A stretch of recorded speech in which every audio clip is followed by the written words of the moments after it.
ఒకరు చేస్తే తప్పు, మనం చేస్తే మంచి. ఏ పని వెనకాల ఎవరున్నారు, దేన్ని అడ్డుకోవడం వెనకాల ఎవరున్నారు? వాళ్ళు వద్దన్న చెట్లనే ఇప్పుడు నరికింది. అప్పుడు అడ్డుకున్న చెట్లనే ఇప్పుడు నరికి, అప్పుడు కడతానన్న ఫ్లేవర్లను అడ్డుకుని ఇప్పుడు వీళ్ళు మళ్ళీ ఫ్లేవర్లు కడుతున్నారు. ఎంత చిల్లర రాజకీయం నడుస్తుందో అర్థం చేసుకో.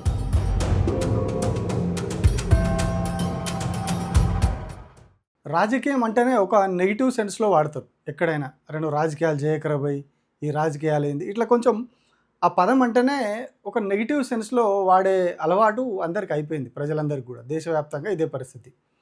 అంటే రాజకీయాలు అనేవి ప్రజలు మంచి కోసం, ప్రజలు ఎన్నుకున్న నాయకులు వచ్చి చేస్తారు, ప్రజలకు మంచి చేస్తారు, సమాజానికి మంచి చేస్తారని చేసే ఈ వ్యవహారం అంతా యాక్చువల్గా రాజకీయం. కానీ అదంతా నెగిటివ్ అయిపోయి ఆ పదాలనే నెగిటివ్గా వాడే పరిస్థితి వచ్చింది. అట్లా వాడడం నెగిటివ్ కావడం కాదు, అసలు నిజంగా రాజకీయాలు కూడా అట్లనే జరుగుతూ ఉన్నాయి. సో అట్లాంటి ఒక రాజకీయం గురించి మనం మాట్లాడుకుందాం. నమస్తే, నేను Prabhakar Venavanka, welcome to PV news. రాజకీయాలు అనేవి ప్రజల మంచి కోసం ఉండాలి, కానీ పార్టీలు వాటి లాభం కోసం, వాటి స్వలాభం కోసం, ఓట్ల లాభం కోసం, ఇతరత్ర లాభాల కోసం రాజకీయాలను వాడుతూ ఉన్నాయి. ఎక్కడైనా, ఏ రాష్ట్రానికి పోయినా, ఎక్కడికి పోయినా అంతటా కూడా ఇదే పరిస్థితి. కేవలం పార్టీలో నాయకులు వాళ్ళ స్వలాభం కోసం, వాళ్ళ ఇతరత్ర కార్యకలాపాల కోసం రాజకీయాలు చేస్తున్నారు అనేది ఈ ఇటీవలి కాలంలో ప్రతిసారి స్పష్టమవుతూ ఉన్నది. తాజాగా మన రాష్ట్రంలో జరిగినటువంటి ఒక సంఘటన గురించి ఇప్పుడు నేను మీకు చెప్తా. అదే కేబీఆర్ పార్క్. కేబీఆర్ పార్క్ చుట్టూ వన్ వే చేసిర్రు, ఒకటే రూట్లో వెహికల్స్ వెళ్తాయని చెప్పి ఇప్పుడు కొద్ది రోజులుగా చర్చ జరుగుతూ ఉంది. ఇవాళ స్టార్ట్ అయింది, అది ఆగస్టు 18 నాడు ఆ వన్ వే అనేది స్టార్ట్ అయింది. సో ఎందుకు మరి వన్ వే ఎందుకు స్టార్ట్ అయింది అంటే, చుట్టూ ఫ్లైఓవర్స్ కడుతున్నారు. కేబీఆర్ పార్క్ చుట్టూ మిగతా రోడ్లను లింక్ చేస్తూ ఫ్లైఓవర్లు కడుతున్నారు. వాస్తవంగా దాని చుట్టూ కూడా చాలా ట్రాఫిక్ జామ్ ఉంటుంది, చాలా కంజెషన్ ఉంటుంది. మార్నింగ్ ఈవినింగ్ టైంలో ఉద్యోగాలకు వెళ్ళే వాళ్ళు ఆ ప్రాంతం నుంచి వెళ్తూ ఉంటారు. ఐటీ సెక్టార్లో జాబులు చేసే వాళ్ళంతా కూడా ఇటు ఒక వైపు నుంచి వచ్చి ఇంకొక వైపు సిటీకి వెళ్తారు అన్నట్టు. ఇటు పాతనగరం నుంచి వెళ్ళే వాళ్ళంతా కూడా కేబీఆర్ పార్క్ మీదుగానే అటు హైటెక్ సిటీ, మాదాపూర్, గచ్చిబౌలి ఈ ప్రాంతాలకు వెళ్ళాల్సి ఉంటుంది. సో చాలామంది కేబీఆర్ పార్క్ మీదుగా వెళ్తారు, అక్కడ ట్రాఫిక్ కంజెషన్ ఉంటుంది. సో దానికోసం ప్రభుత్వం ఒక నిర్ణయం తీసుకొని దాని చుట్టూ ఫ్లైఓవర్లు, అండర్ పాస్లు కట్టాలని నిర్ణయం తీసుకున్నది. చాలా అద్భుతమైన నిర్ణయం, చాలా మంచిగా చేస్తాం. అయితే ఇది ఇప్పుడు ప్రస్తుత ప్రభుత్వం తీసుకున్నదా, ఇప్పుడు వచ్చినటువంటి కాంగ్రెస్ ప్రభుత్వమే నిర్ణయం తీసుకుందా, గతంలో ప్రభుత్వాలు ఎందుకు ఇట్లాంటి ఆలోచన చేయలేదు అనే క్వశ్చన్ కూడా చాలామందికి వస్తుంది. ఎందుకంటే చాలామందికి గతం తెలియని వాళ్ళు ఉంటారు, తెలిసినా మర్చిపోయిన వాళ్ళు ఉంటారు. కానీ అసలు విషయం ఏంటి అంటే, ఈ కేబీఆర్ పార్క్ చుట్టూ ఫ్లైఓవర్లు, అండర్ పాస్లు కట్టాలని నిర్ణయం చేసింది గత ప్రభుత్వం, బీఆర్ఎస్ ప్రభుత్వం. అప్పుడు ఒక నిర్ణయం చేసి చుట్టూ అన్ని ప్లానింగ్లు కూడా రిలీజ్ చేసింది.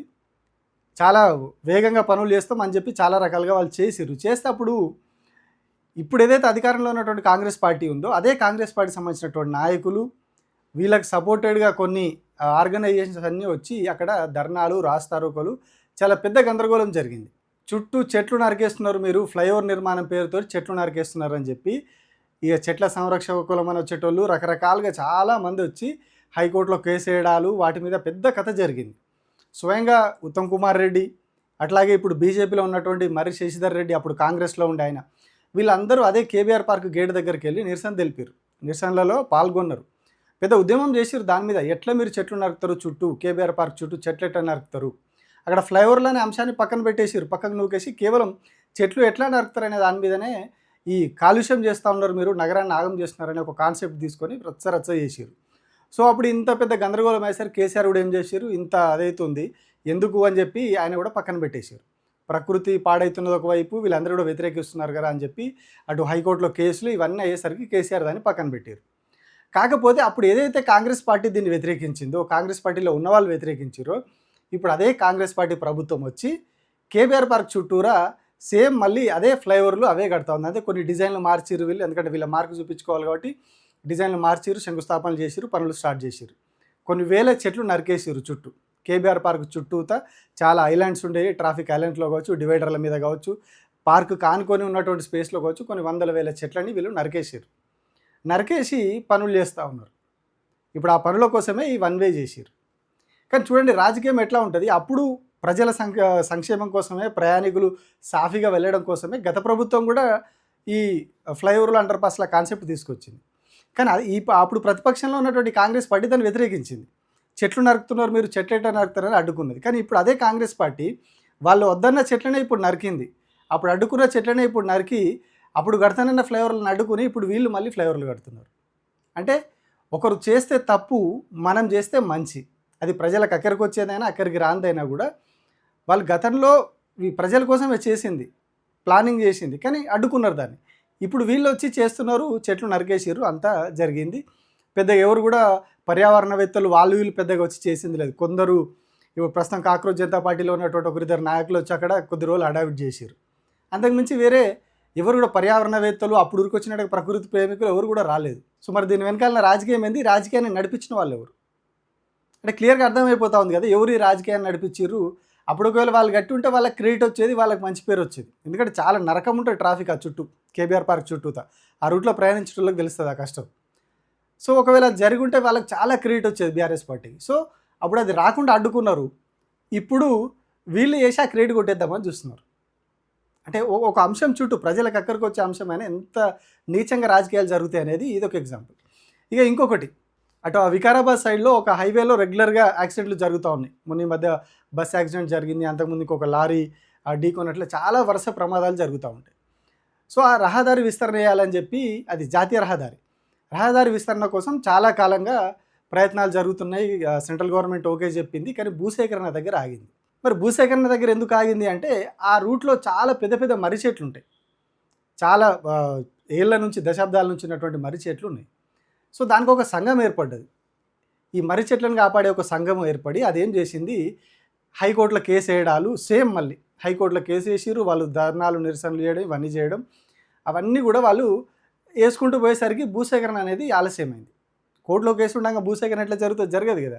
ఆ రూట్ విషయంలో ఆ కోర్టు కేసులు వీటి వల్ల అప్పుడు బీఆర్ఎస్ గవర్నమెంట్ ఉన్న టైంలో భూసేకరణ జరగలేదు, ఎక్కడికక్కడ పనులు ఆగిపోయాయి. బికాజ్ ఆఫ్ ఎవరైతే ఈ మర్రి చెట్లను కాపాడాలని చెప్పి ఒక సంఘం ఏదైతే వచ్చి ముందుండి నడిపించిందో ఉద్యమాన్ని, దానివల్ల ఈ రోడ్డు విస్తరణ అనేది ఆగిపోయింది.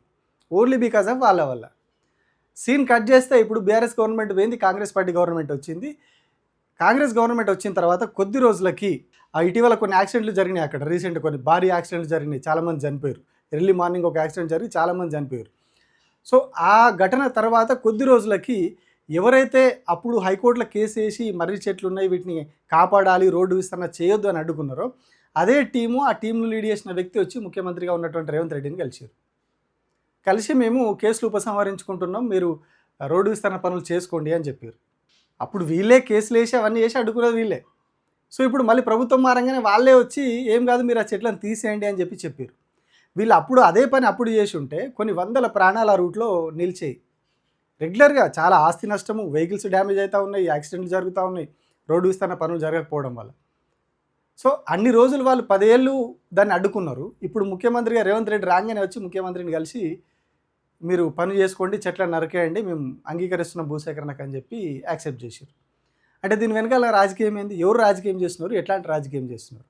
రోడ్డు అనేది విస్తరణ అనేది ప్రజలకు అక్కడికి వచ్చేది, కానీ ఆనాడు చెట్లనే పేరు చెప్పి అడ్డుకున్నారు. ఇవాళ అదే చెట్లను మీరు నరికేసి రోడ్డు విస్తరణ చేయండి అని చెప్పి వాళ్ళే ముందుకు వచ్చారు. అంటే అసలు ఏం రాజకీయాలు చేస్తున్నారు వీళ్ళు? ఇవి ప్రజలకు అక్కడికి వచ్చే రాజకీయాలా, ఎవరికి అక్కడికి వచ్చే రాజకీయాలు ఇవి? అంటే కేవలం వాళ్ళ స్వలాభం కోసం చేస్తున్నట్టుగా అనిపిస్తున్నది, ఏదో పొలిటికల్ శక్తులు వాళ్ళ వెనకాల ఉండి చేస్తున్నట్టు నడిపిస్తున్నది తప్పితే ఎక్కడ కూడా వాళ్ళు స్వచ్ఛంగా అవి చేస్తున్నట్టు లేదు. నిజంగానే వాళ్ళు మర్రి చెట్లు కాపాడాలి, పురాతనమైన చెట్లు చాలా ఏళ్ళ నుంచి ఉన్న చెట్లు అనుకున్నప్పుడు ఇప్పుడు కూడా మరి అడ్డు నిలబడాలిగా, కానీ ఇప్పుడు నిలబడలేదు. కేసీఆర్ ఉన్నప్పుడు అడ్డం పడ్డారు, ఇప్పుడు రేవంత్ రెడ్డి రాగానే గ్రీన్ సిగ్నల్ ఇచ్చారు. అంటే ఉద్దేశం ఏంటిది వాళ్ళది? అందుకే రాజకీయ నాయకులు కానీ ఇట్లాంటి సంఘాలు కానీ ప్రజల కోసం పనిచేయాలి, ప్రజలకు అక్కడికి వచ్చి చూడాలి. మీ రాజకీయ స్వలాభాలు, రాజకీయ పార్టీలతోటి, రాజకీయ నాయకులతో మీకున్న సంబంధాల వల్ల వాటిని ఏదో కాపాడుకోవడానికి మీ ఆర్థిక లాభాల కోసం ప్రజల ప్రాణాలను పణంగా పెట్టొద్దు. ఈ పాటికి కేబీఆర్ పార్క్ ఫ్లైఓవర్లు అప్పుడు గత గవర్నమెంట్లో స్టార్ట్ అయి ఉంటే ఫ్లైఓవర్లు, అండర్ పాస్లు ఈ పాటికి అందుబాటులోకి వచ్చాయి, ప్రజలు ఫ్రీగా వెళ్ళిపోయేవాళ్ళు ట్రాఫిక్ లేకుండా. కానీ చేయలేదు, ఇన్ని రోజులు ప్రజలు నరకం చూసిర్రు. సో ఇప్పటికైనా పనులు స్టార్ట్ అవుతున్నాయి. మరి ఇవన్నీ తొందరగా కంప్లీట్ చేస్తారా, లేకపోతే ఎలక్షన్ కోసం జిహెచ్ఎం సెలక్షన్ కోసం హడావిడి చేసి వదిలిపెడతారని తెలియదు. కానీ ఒకవేళ ఇప్పుడు కూడా తొందరగా పూర్తయితే మాత్రం ప్రజలు చాలా సాఫీగా వెళ్ళిపోతారు, చేయాల్సిన పని అది చేయాలి. సేమ్ ఇప్పుడు ఆ హైవేలో కూడా నేషనల్ హైవే, సో అక్కడ కూడా ఈ పాటికి గత ప్రభుత్వం ఉన్నప్పుడు వీళ్ళు అంగీకరించి ఉంటే, ఆ అడ్డు పడకపోయి ఉంటే ఆ రోడ్లు అయిపోయేటి, ఇన్ని ప్రాణాలు పోకపోయేటి, అన్ని కుటుంబాలు రోడ్డున పడకపోయేటి. ఇప్పుడు ఆ కుటుంబాలు రోడ్డున పడ్డ పాపం ఆ సంఘానిదే కదా, ఎవరైతే వచ్చి రేవంత్ రెడ్డికి వచ్చి బొకేలు ఇచ్చి శాల్వాలు కప్పి కలిసిరో ఆ బ్యాచ్దే కదా. సో ఇది మన రాష్ట్రంలో నడుస్తున్నటువంటి రాజకీయం. ఏ పని వెనకాల ఎవరున్నారు, దేన్ని అడ్డుకోవడం వెనకాల ఎవరున్నారు, ఎంత చిల్లర రాజకీయం నడుస్తుందో అర్థం చేసుకోండి. వీళ్ళేదో సమాజం కోసం వచ్చి ముందుండి కొట్లాడుతున్నారు అదని మనం అనుకుంటాం, కానీ ఇక వీళ్ళ వెనకాల ఇంత కుట్రలు ఉంటాయి. ఒకరు చేస్తే మంచి, ఇంకొకరు చేస్తే చెడు. ప్రజలకు అక్కడికి వచ్చేది ఎప్పుడైనా అక్కడికి వచ్చేది మంచిదే కావాలి, కానీ ఒకరు చేస్తే మంచి ఎట్లయితుంది, ఇంకొకరు చేస్తే చెడు ఎట్లయితుంది. ఏ రాతల వెనుక ఎవరి స్వార్థ ప్రయోజనాలు ఉన్నాయో అర్థం చేసుకోవాలి, అర్థం చేసుకోకుండా ఎట్లే ఉంటుందని చెప్పి ఒక కవి చెప్తాడు. సో ఇవి అట్లే ఉంది, స్వార్థ ప్రయోజనాలు దీని వెనకాల ఉన్నాయి అనేది మనకు క్లియర్గా కనిపిస్తూ ఉన్నది. సో ఆ స్వార్థ ప్రయోజనాలను మనం అర్థం చేసుకున్నంత కాలం ఈ రాజకీయ నాయకులు అట్లే చేస్తారు, మనం ఇట్లనే ఉంటాం. Thank you.